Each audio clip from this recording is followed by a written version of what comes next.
Welcome to today's webinar, brought to you by the Current Consulting Group and sponsored by Abbott. I'm Greta Walsh of the Current Consulting Group, and today's presentation is titled Modernizing Employment Screening with an Electronically Enabled Clinic Network. Today's presentation is sponsored by Abbott. Abbott creates life-changing technologies and products that help people live healthier, fuller lives with a proven history under the established eScreen brand. Abbott is your trusted partner to deliver substance abuse testing and occupational health services that help you achieve a safe, healthy, and productive workplace. If you would like more information about the available products and services from Abbott, email them at marketing@escreen.com. Today's presentation qualifies for one continuing education credit from SHRM and HRCI for those who attend the presentation in its entirety. You will receive information following today's webinar on how to apply for that credit.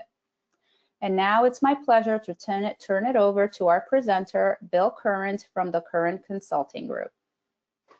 Well, thank you very much, Greta, and thank you, Abbott, for sponsoring today's presentation. I'm going to share some information about Abbott during this presentation, but I want to just start out by saying that every year for the last 27 years, the Current Consulting Group, we started the company in 1998. The Current Consulting Group has done a survey of the drug testing industry, and that includes background screening companies, occupational health companies, etc., but basically of the drug testing industry. And as part of that survey, we ask a series of what we call brand name recognition questions. What top 3 brands come to your mind in order, 1, 2, 3, in lab-based urine testing, lab-based oral fluid testing, rapid urine testing, etc., hair testing. And Abbott is always one of the brands that not only appears in multiple categories because they do so much at Abbott, but they dominate certain categories like rapid oral fluid testing, rapid urine testing. They've dominated that category for all the years that we've been doing the survey. So we're grateful for Abbott's sponsorship of today's presentation.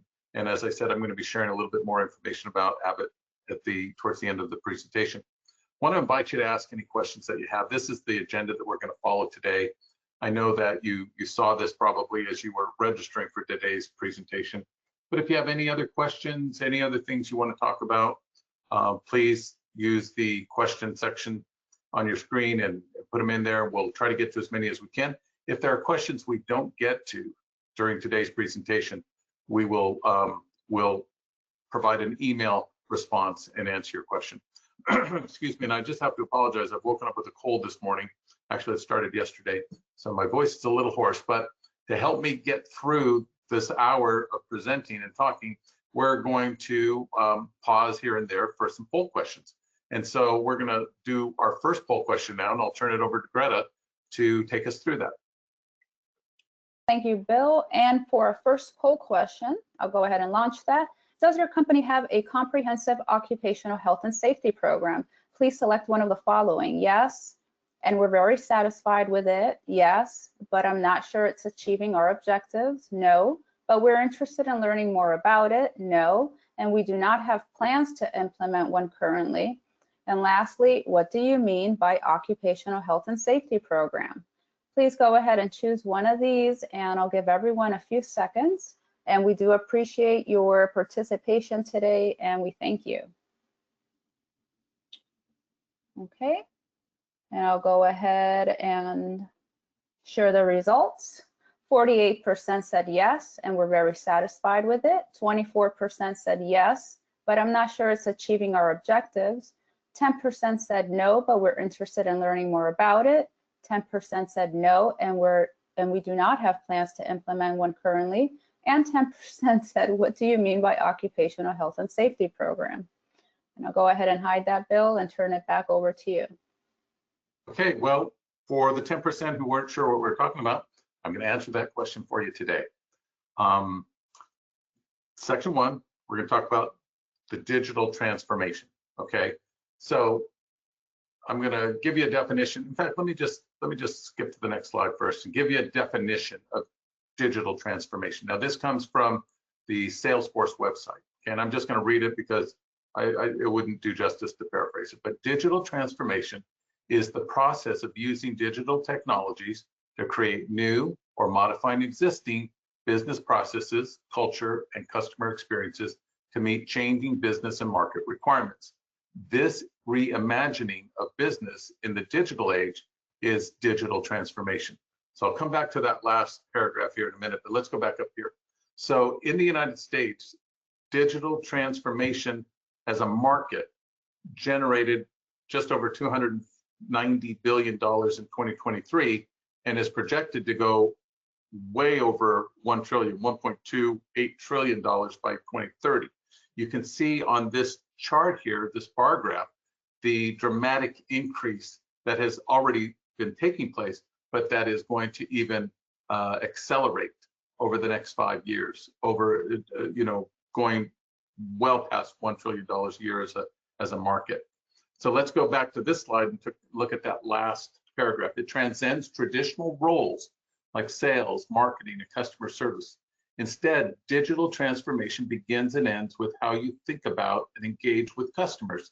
So let me pause there and just ask you to think of some examples of digital transformation in companies that you deal with. I can think of a few, like Netflix, for example. Used to rent DVDs from Netflix. Now it's a streaming platform, right? So I can go on Netflix and find basically everything that I used to maybe rent from them as a DVD in the past. Certainly Amazon is a great example of that, right? They have completely revolutionized retail sales. We're seeing a lot of, brick and mortar retail outlets closing up because so much of it is now digital. Uber, that's a good example. Banking, of course, almost all of my banking is through banking apps and online services, etc. And a lot of mobile applications. I mean, I have a number of applications on my phone, I'm sure you do as well, that are part of this digital revolution that's going on. And so in healthcare, we're seeing technological advances as well. So if I was to ask you to think of an example of a way in which your medical care or your medical records have been digitized, there would be lots of them, right? I mean, I can go onto an app on my phone and find all of my medical tests, my blood test results, the results from physicals I get every year, etc., right there on my telephone. I can find all kinds of information. And in fact, as you well know, if you're taking prescription drugs on a regular basis, those medications, you get a notification from your pharmacy that it's time to renew a certain medication. Excuse me. So there's lots of examples of like that, and it's going to just continue to grow. Another good example is telemedicine. So we all became familiar with telemedicine, if we weren't already, during 2020, during COVID, right? So I remember having a couple of different telemedicine appointments when I had COVID that year that were very helpful because I didn't have to go into the office after the initial diagnosis. I was able to do everything else via telemedicine appointments with my doctor, and the fulfillment of prescriptions that way as well. Another example of technological advancements in healthcare is this watch that I'm wearing. I've got an Apple Watch on, and I have several apps on my Apple Watch to monitor my health. For example, right here on the screen, I can press the little heart icon, and I'm sure you can do the same thing, and get my heart rate just like that. I can get my oxygen level and lots of other things right there with a wearable device that is part of this technological advancement in healthcare.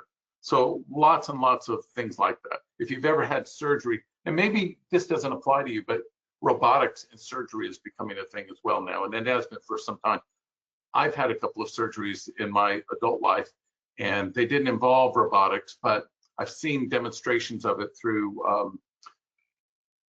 through various television shows and videos and whatnot, and it's fascinating, but it's also part of this technological revolution that's taking place in the healthcare industry.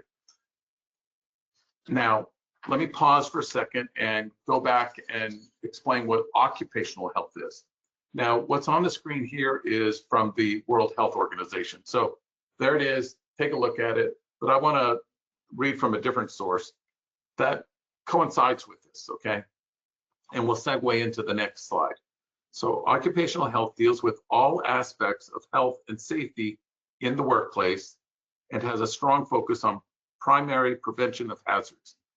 So you see that here as well. So if you think about that, what occupational health is trying to mitigate risks in the workplace of accidents and injuries. And in fact, let me go to the next slide here. So to reduce the risk of accidents or injuries by mitigating hazardous materials and situations in the workplace, improving the safety of the workspace that your employees are working in.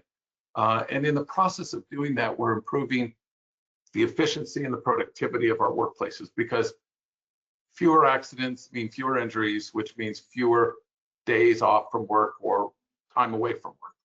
And you can see the other ones here: reducing costs, et cetera, lowering insurance premiums. Sometimes failure to meet these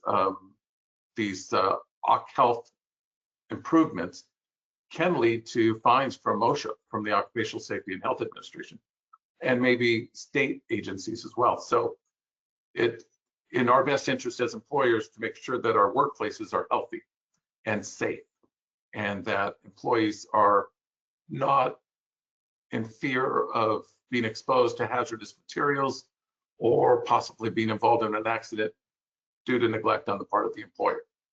So, and these are a little bit more of the same here on this page, but that's occupational health.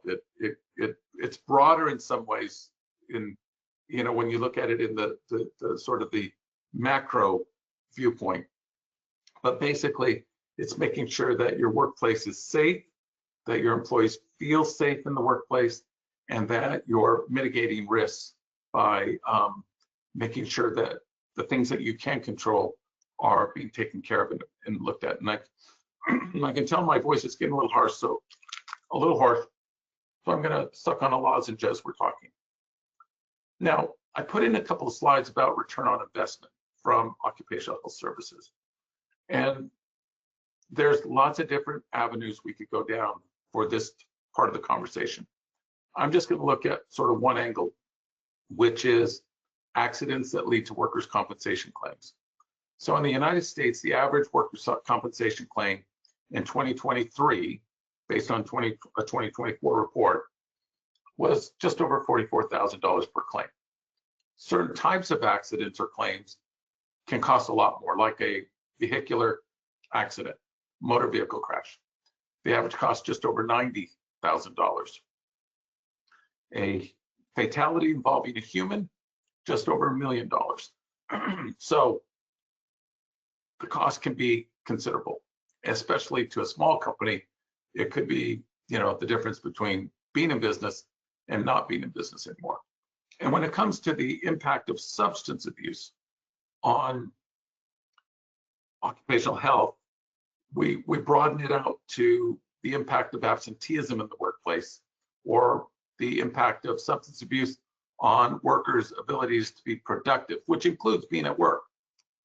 As you see in that second bullet, productivity, according to the National Safety Council, the typical worker misses 3 work weeks, 15 days annually due to illness, injury, or reasons other than vacation. Workers with substance use disorders miss 2 or more weeks beyond that.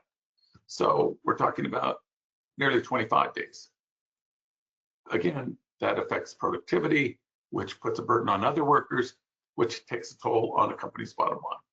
And then turnover, of course, that can be affected by substance abuse and cost money to replace people. 21% of a job's annual salary typically to recruit and train new workers. And then some industries are just more prone to turnover by substance abusers than others. And you can see the examples there on the screen. I just want to read that last sentence. Other sectors, certain sectors also have high turnover rates among workers with substance abuse disorders, including mining, 41%, information and communication, 43%, and sort of a general catch-all other services category at 44%. So there's lots of different ways to look at employee health within the realm of occupational health services. We're going to get into that occupational services from a digital standpoint in the next section. But before we do that, we just asked you if you have an OC health program in place. But now let's talk about if you're keeping track of your return on investment. Is it working for you? And so for that, I'm going to turn it back over to Greta for our next poll. Thank you, Bill. For our second poll, let me go ahead and launch that. The question is, does your company track its return on investment for maintaining an occupational health and safety program? And please select one of the following: yes, regularly; yes, but I'm not sure what our ROI is from the OHS program; I don't think so, but we'd like to learn how; no, we know it works, and that's good enough. I'll give everyone a few seconds. Thank you for participating. Once again, it is much appreciated. Okay, and the results are 10% yes, regularly; 50% say yes, but I'm not sure what our ROI is from our OHS program; 25% say I don't think so, but we'd like to learn how; and 15% said no, we know it works, and that's good enough. I'll turn it back to you, Bill, when you're ready.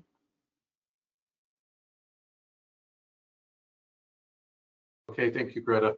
And for the 25% that said, I don't think so, but we'd like to learn more, now we're going to talk about how to do that. Okay, now let's segue into the next section, which is technology's impact on clinics operations, and talk about the benefits of current technology for the clinic.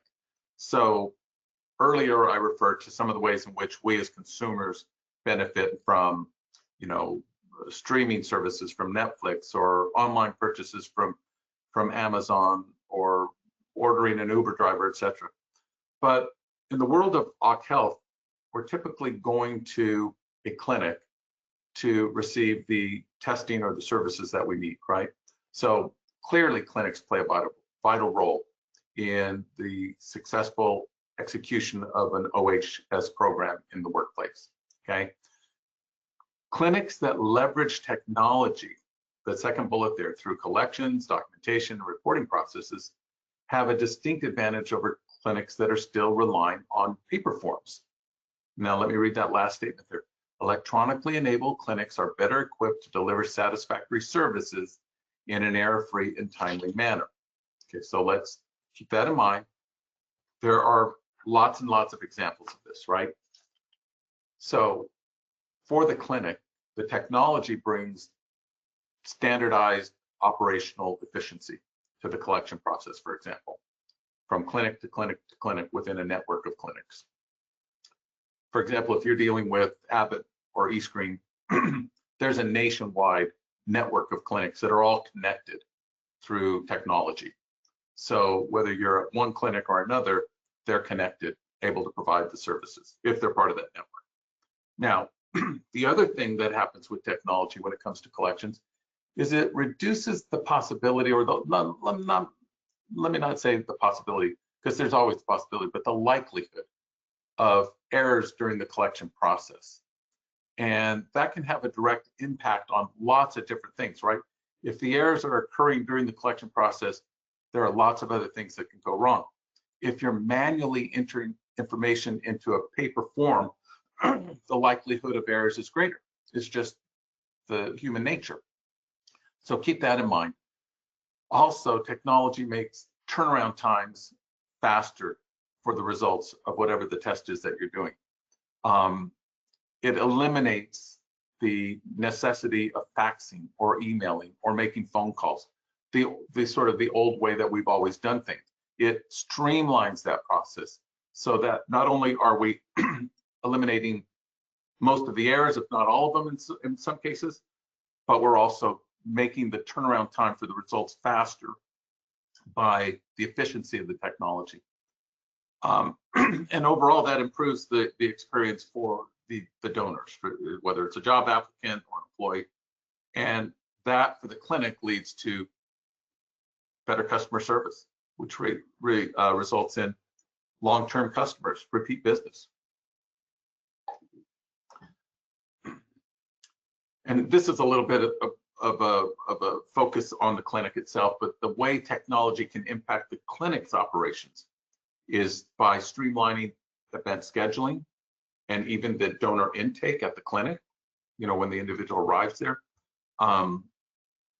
And I know I'm using some personal examples in this presentation, but I use that all the time. I mean, I deal with a clinic all the time for tests that I have to do as part of my annual physical.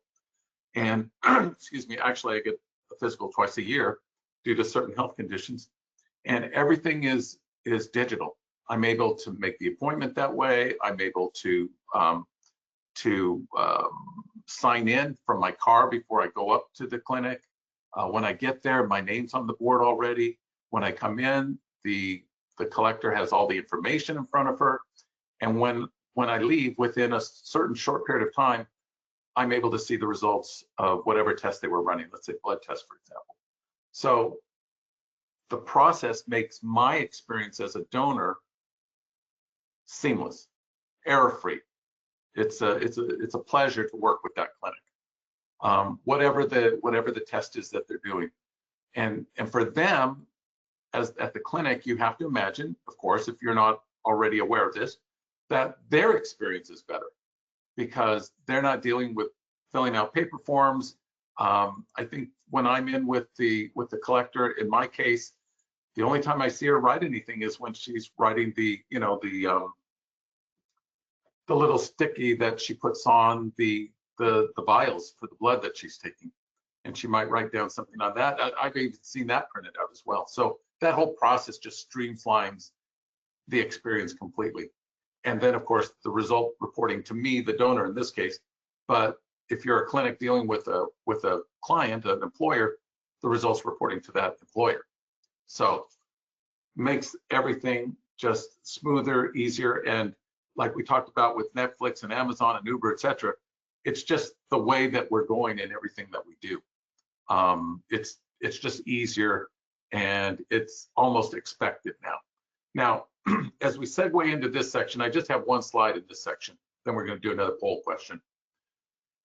But using technology today for performing OC health services is relevant for lots of reasons. And you know, this didn't come from AI. I guarantee it looks like maybe it did, but it didn't. I wrote just down from my own personal experience in dealing with clinics how electronic versus paper benefits me as the individual going into the clinic, and then the different ways that all of this translates into benefits for the clinic as well, which of course trickles down to the employer, the client, and that's where you want the satisfaction to be, right, with that individual or that company that's just going to continue to use the service. So you see all the ones that are on the screen here. I won't go through all of them. I do want to just touch on the last one, the bottom one, the bottom line, friendly versus potentially more expensive. As you convert your clinic to a digital operation, to an electronic operation, and eliminate the time-consuming and prone to human error type of mistakes that are common with paper forms. And I'm going to talk about the advantages of paper here in a minute, because there are some advantages to it. But as you do that, it has a direct impact on your bottom line. It makes work easier. It makes the client happier, which results in more business with that client, etc. And so the bottom line, friendly versus potentially more expensive, I think is really sort of what it all comes down to. Early in my business career, I had the privilege of being the director of a group called the Institute for Directory Workplace. And on the board of directors, we had all these senior executives from major Fortune 50 companies from all over the world. And so I got to get a really sort of first row education from these men and women. And on one occasion, I was sitting next to a gentleman who was in charge of HR for internationally for a very well-known company. I won't say which one it was, but a lot of responsibility, a lot of experience and wisdom. And at one point during all these presentations that were being made during this board meeting, I'm sitting next to him, and he leans over to me. I'm very young, like 30, 31 years old, and he says, "They'll never forget that in business, the bottom line is always the bottom line." And so when we talk about electronic versus paper, ultimately it improves a lot of things and satisfies a lot of needs, but it's just bottom line friendly ultimately. So with that in mind, let's Greta, let's go to poll number 3. Thank you, Bill. Okay, for our third poll, I'll go ahead and launch it. Are you processing occupational health screening services electronically, or do you manage with paper forms?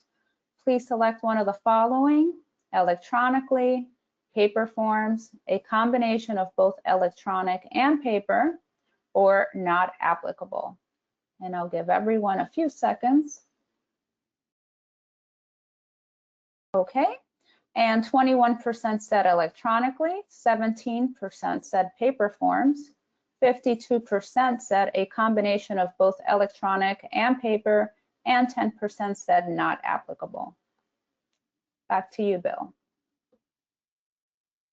Okay, interesting. Thank you, audience, for participating in these polls. I just think it adds some color to the presentation and doesn't just give me a chance to rest my voice for 2 minutes, but this information is really, really valuable. So thank you for doing that. So we're already in this section. Let's go to this slide that juxtaposes the impact of paper-based processes on service versus the challenges with paper forms when they don't work well. And so you can see the bullets on the left: turnaround time, accuracy and quality results, the visibility into timeline of results, and the challenges to productivity. I want to focus on that third bullet for a minute. One of the advantages to electronic processes, digital processes, is that the employer gets to look in. There are no mysteries. He or she gets to look in during the process to see where the test is, where are the results, how long before I get them, where are we at with the testing. And with paper, of course, you don't have that opportunity. I do want to focus a little bit more attention on the right side. One of the things, I talked about bottom line on the previous section, but one of the things that affects the bottom line is your ability as a clinic to compete with other clinics. If you're competing with clinics that have already converted, have already taken advantage of technology, then you're really at a disadvantage if you're still using paper.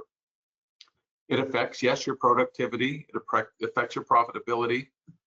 Paper forms that must be corrected due to human errors are much more difficult to defend if challenged or questioned. But it's really the ability to compete successfully in your area.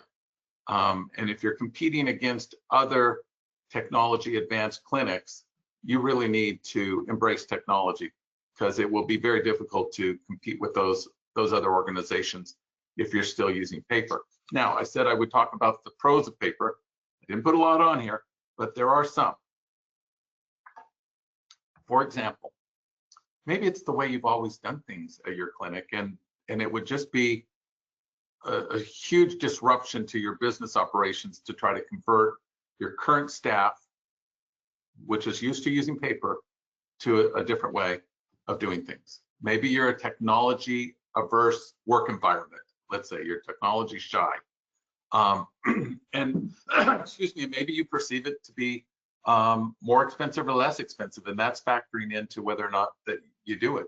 Maybe you feel paper is less expensive, and therefore let's focus on that. You're not looking at the broader picture of return on investment.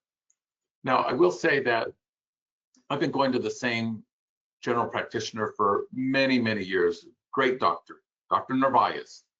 And several years ago, the health network that he belongs to, Broward Health, converted to this new online system.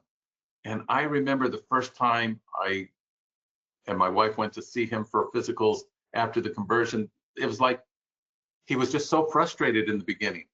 And he was just trying to figure out the technology and the process. You could tell he was frustrated. And this is a really great guy who's very friendly, has a wonderful bedside manner. Now, that was just at the very beginning of the process, but very quickly, the next time we went to see him, which was like 6 months later, it was like riding a bike. He was just like, he had mastered the technology that quickly and was able to do everything right there on his computer as we were talking and going through the physical. So it doesn't take long to make the conversion. And there are some specific disadvantages, no matter how you do it with paper. I mean, there's just no way to get around the possibility of, of human error, the possibility of incomplete fields on a form, or missing forms, or lost paperwork. Sometimes the handwriting can't be read. There's delays in getting results, etc. Sometimes that's just unavoidable when you're dealing with paper, because we're just subject to making mistakes. You and me and all human beings, right? So it may be that you're a little bit worried or scared about making the transition. Maybe like Dr. Narvaez, there's going to be a little pain in the beginning, but it passes so quickly. I mean, that was probably 10 years ago, I would say, when that happened, or maybe longer, I don't know. But now when we go to see Dr. Narvaez, it's just like as seamless and pain-free as possible. He just has his laptop in front of him and he's doing everything. And then everything's out at the desk when we get out there. It's all been electronically processed. And it's just a pleasure to work with that clinic that we go to. Now, let's pause again and do poll question number 4, Greta. Thank you, Bill. And for our 4th poll question, the question is, how frequently do you review your employment screening program to evaluate potential new technologies or services?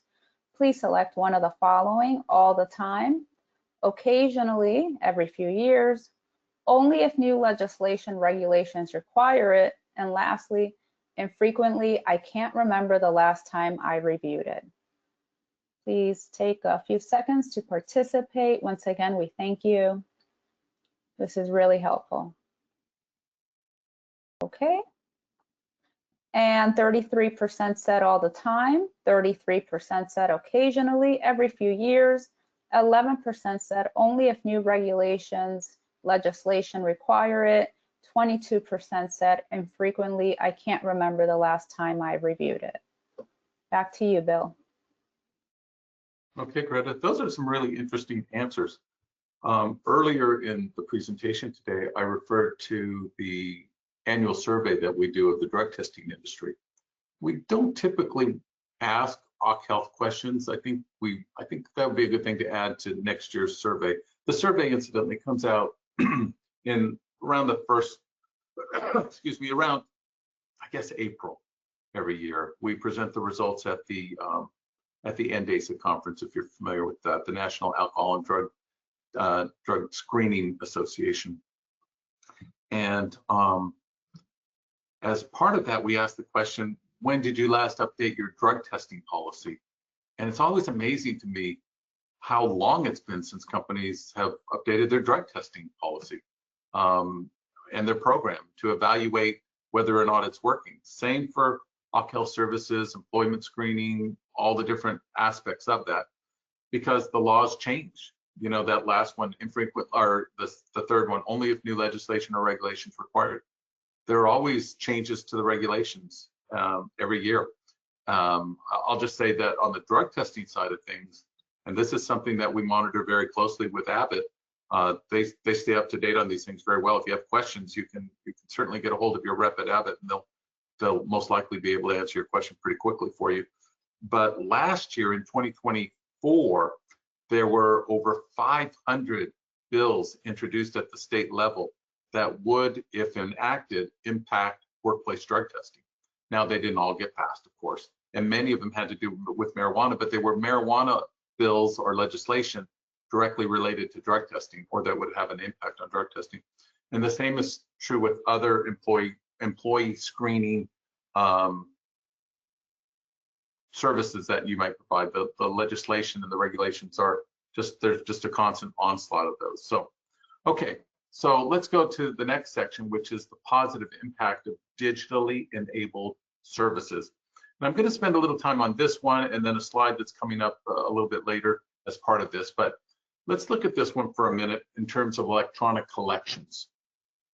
This is a big issue in the screening industry right now, for the clinics, for the employers, for the donors, etc., because we're really seeing a movement in this direction, right? So I wanted to put some of the benefits for each of these 3 categories in their own section so that we could look at them separately, because I know we have people from clinics on today's webinar. We also have some employers. I'm sure that this is information that'll get passed on to donors as well.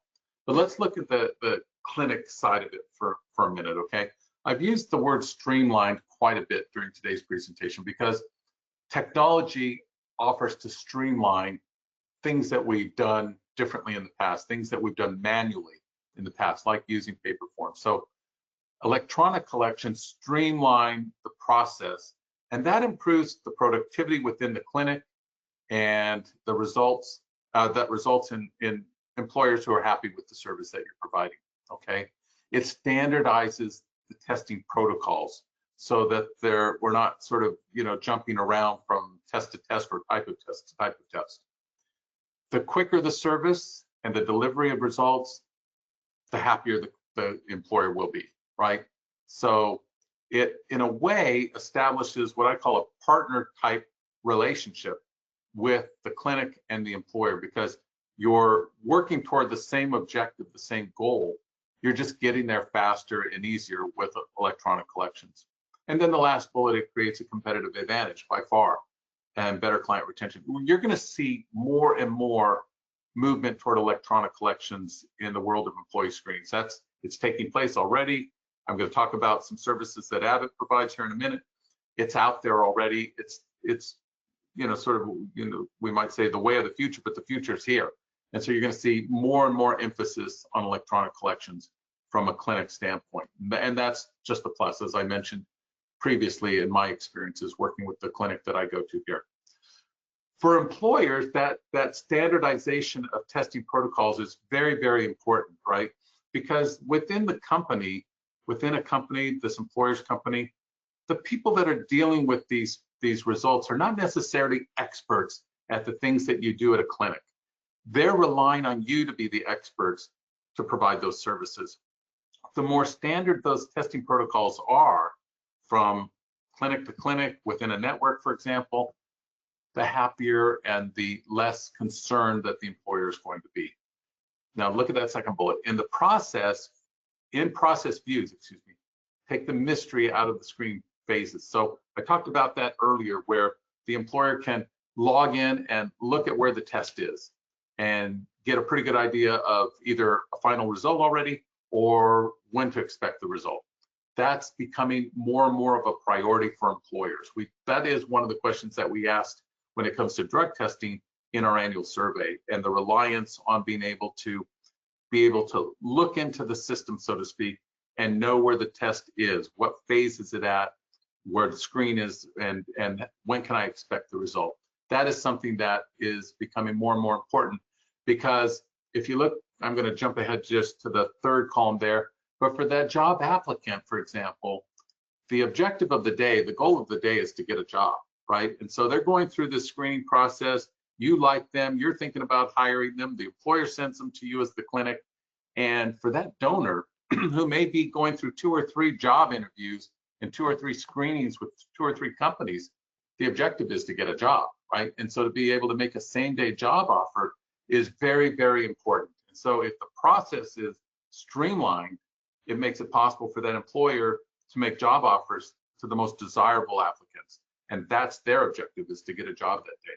Now let's go back to the middle box there. Accurate results for confident hiring. I want to pause on this for a second. Another question that we've asked in our annual survey that is applicable here is, what's the most important priority when it comes to, in our case, in our survey, drug testing?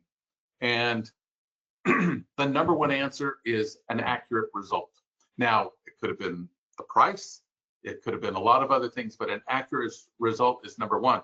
An accurate result delivered quickly is the best of both worlds.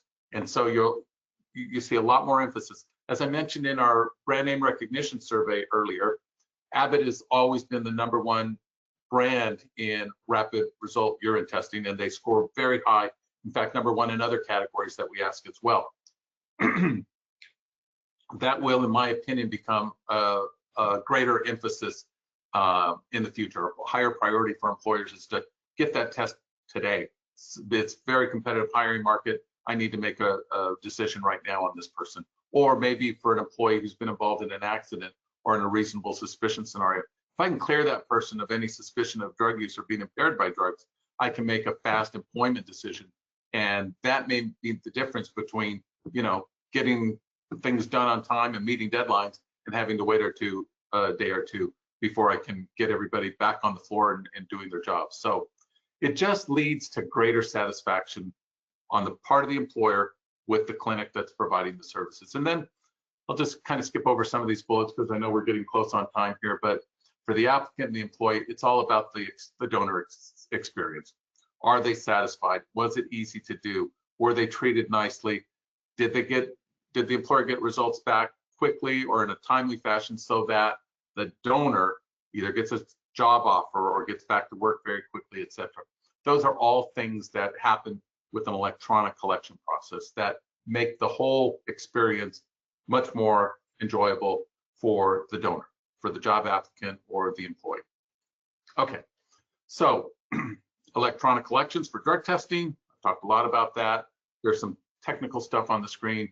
You know, electronic collections are typically, well, they're web-based, they're protocol-driven. There's consistency, there's efficiency in the collection process, especially if like you're working with a network of collection sites that all do things basically the same way using the same technology. That's what, you know, Abbott, of course, offers that. And I'll show you a slide here in a minute that outlines that.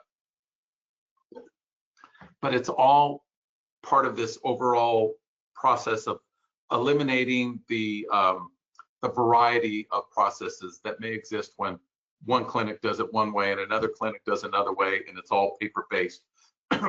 If it's electronic, then, and you're working within that network, basically all these clinics are doing things the same way because they're part of that network. That's the price of being in the network, okay? And I talked about, being able to incorporate customer-specific processes. That's possible, right? Depends on the circumstances and what's being requested. But the clinic staff performs the test properly and they follow correct exception procedures when there's that consistency. So from clinic to clinic. I should have just read it. High tech makes it possible to incorporate customer-specific processes. So there's consistency. Even when we've sort of customized the process based on the customer's specific requests. Okay. This is a little bit of what I've been talking about here, the nationwide network of clinics, just so important. I've been in the drug testing business, for example, for 36 years now.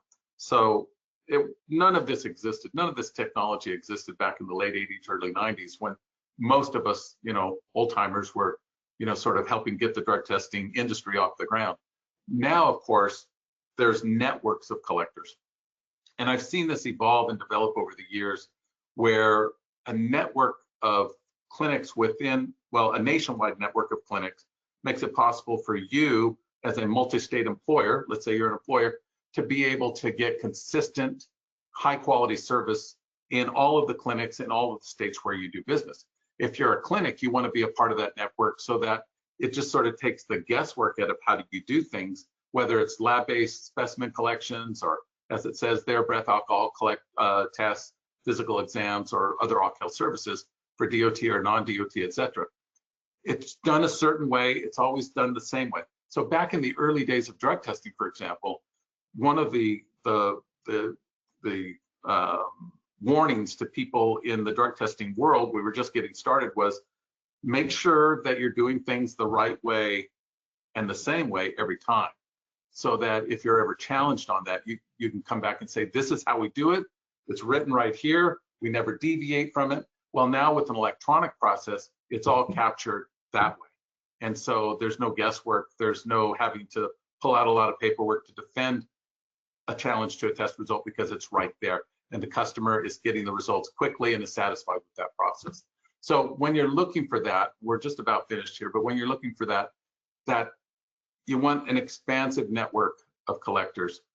If you're a multi-state employer, that's very, very important, or even within a large state like Texas or Florida or California, so that you know that within that network, the service is going to be consistent, okay? And the option to create customized networks. I need networks here and here and here. So these are, let's designate which collection sites are going to be in my network. and then you're always using the same ones because they do things the same way. Okay. Now, Abbott has been very generous in sharing some results from, as you see in the title there, the positive impact of electronics on occupational health services. So this is quantifying the benefits of digital screening workflows. So this is from Abbott, okay, from the eScreen in-network clinics for Abbott's national account clients, okay. Percentage of results with turnaround time within 4 hours. Imagine that, getting results within 4 hours. You can see that with digitally enabled occupational health services, we're talking about 95.5% of the time you're getting results within 4 hours. As with paper, only 4.5% are you getting results back within 4 hours. That's significant, right? That's the difference between, as a clinic, between having the business and keeping it and maybe losing it to somebody who can do it faster down the line. Now, of course, Abbott's our sponsor, so let me focus on them, right? Because they've got the experience with doing it this way with their national account client base. So on this slide, we're looking at the percentage of results verified within 1 business day. So with digitally enabled occupational health services, just over 90%, excuse me, were verified within 1 day. That's incredible. I mean, that's top-notch service there, but it's only possible by the electronic process, or made possible by the electronic process. With the paper, we're looking at about, let's say that's about 48% right there, okay? 48% of the time, the results can be verified within 1 day when using paper. The other 51% of the time, or 52 thereabouts, required outreach to the clinic to correct an issue. So about half of the results with paper were verifiable within a day. The other half required follow-up, phone calls, emails, etc., to correct some type of an issue with the form that was preventing validation of the result. So that again is key, right? You go back to the advantages that we were looking at on that other slide. I want to be able to get a quick result so I can make a very important employment decision as quickly as possible, or hire somebody, make a job offer as quickly as possible. So last poll question, and then we're coming in for a landing. Thank you, Bill. I'll go ahead and launch our last poll question. How important is the use of technology when processing employment screening services at a clinic? Please select one of the following: very important, somewhat important, neutral, indifferent, not important at all. We'll give everyone a few seconds. And we're slowing down. I'll go ahead and share the results. 82% said very important, 14% said somewhat important, 0% said neutral, indifferent, and 5% said not important at all. Back to you, Bill. Thank you, Greta. 82% for that number one. We should have asked the question at the very beginning to see if I moved the needle at all with any of you, but I hope this information has been helpful to you. Excuse me, and that my gruff voice hasn't been too offensive. I think that we're getting close to the end here, and I do want to leave a few minutes for any questions that you might have. So let me just say that, you know, these are sort of a review of things that we've looked at on previous slides, so I won't spend a lot of time on it. But you know, the digitally enabled workplace in a clinic is just how business is going to be done. It's just, you know, I mean, certainly there are locations that will continue to do or to use paper, but the workflow is just so much dramatically different and better with digital and electronic solutions that, you know, employers will require that, and they'll look for that when they're out there looking for a clinic to work with. And so you'll see a lot more movement toward that, especially, you know, in the world of drug testing with electronic collections and using, excuse me, networks of collection or clinics that are part of a network that where there's consistency and and the protocols are the same from clinic to clinic to clinic, and the results are available very quickly. Here's a little bit of information about Abbott, why you should let Abbott manage your entire program. You're going to get all of these slides. You can go through them, at your convenience. I'm seeing that my slides weren't progressing. Okay, now they're going. So here's information about why choose Abbott to manage your entire program. Abbott is really, sort of definitely at the forefront of technology. We see a lot of things come out in our industry on a regular basis in terms of new ways to do things and advances. And over the course of my career, Abbott's always sort of been at the forefront leading that charge. And so a lot of the things that we talked about today in terms of streamlining with technology and making things more efficient, more accurate, in some cases, these have been sort of inventions of Abbott. They've led the charge when it comes to, sort of this technology revolution that's really becoming prevalent, not just in the world of drug testing, but in all employee screening and occ health services. And so there's a lot there to look at with the eScreen occupational health services. I invite you to get a hold of your eScreen rep to talk more about that, to look at ways that can help you if you're a clinic or as an employer. And let's pause on this slide just for a second that looks at some of the occ health services that are available from Abbott and open it up to any questions that you might have. Okay, Bill. Well, for our first question, the individual is asking, what is the potential cost of moving from paper documentation with services to digital? Okay, so I'm going to punt a little bit on this. I apologize, but if you talk to your rep at Abbott, they can get into more details. But it depends on which services that you're talking about, which screening tests that you're going to do. You see examples here on the screen in front of you now. It depends on the volume of tests that you're going to do, et cetera. So talk to somebody at Abbott to get a more quantifiable response to your question, but it really depends on a lot of different factors. And so it wouldn't be fair to throw out numbers, but this is what I can say though, excuse me, is that if you look at converting from a return on investment perspective, taking into account all the different ways that screening one individual at your clinic is costing you in terms of manpower and the time it takes to fill out paper forms, et cetera, and then tracking down missing information, excuse me, and you compare it to doing it in a more digital or electronic fashion, you start making your money back immediately. Now, I'm not saying it costs more to do it this way. I'm sure there's some investment. Abbott can answer that question for you, but you come out way ahead in the end, and it doesn't take long to get there. It's kind of like the story I told about Dr. Narvaez. It took him very little time to actually learn how to use the service. We just happened to catch him probably on day 1 or 2 that he was converting to this new system that they were using. But very quickly, he was able to master it, and then it was never an issue again. So that's all part of the answer to your question, but I recommend you speak to somebody at Abbott and they can give you more, like I said, a more quantifiable response. Thank you, Bill. For our second question, the individual is asking, could a move from paper-based to electronic services impact my organization's employment screening policy in any way? Yeah, absolutely. And so we had that one poll question when we talked about, making sure that your policy and your procedures are up to date. We would look at this from